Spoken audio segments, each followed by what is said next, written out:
Football म्हटलं की पेले, Maradona, Ronaldo, Messi ही नावं पटापट ओठांवर येतात. पण असा एक फुटबॉलपटू जो कदाचित कुणाच्या लक्षात नसेल.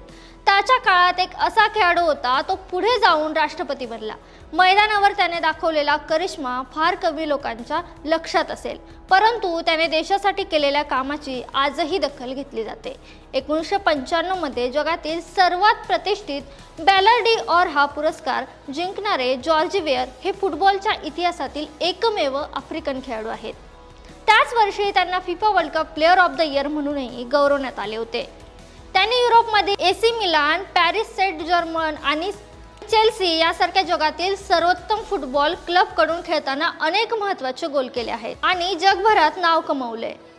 2003 मध्ये फुटबॉलमधून निवृत्त झाल्यानंतर त्यांनी आपल्या लायबेरिया देशासाठी गरिबी आणि गृहयुद्ध संपवण्यासाठी राजकारणात प्रवेश केला. यातील जनता त्यांच्यावर प्रचंड प्रेम करत असे. 2025 मध्ये त्यांनी पहिल्यांदा राष्ट्रपती पदाची निवडणूक लढवली, पण कमी शिक्षण असल्याच्या मुद्द्यावरून त्यांना पराभव झाला.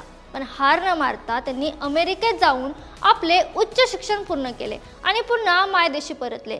अखेर 2018 मध्ये जॉर्ज वेवा मोठ्या बहुमताने लायबेरियाचे 25वे राष्ट्रपती बनले. एक गरीब झोपडपट्टीतून आलेला मुलगा आज सर्वोत्तम फुटबॉलपटू बनला आणि नंतर आपल्या देशाचा राष्ट्रपती. हा प्रवास अत्यंत प्रेरणादायी आहे. त्यांनी 2024 पर्यंत हे पद भूषवले.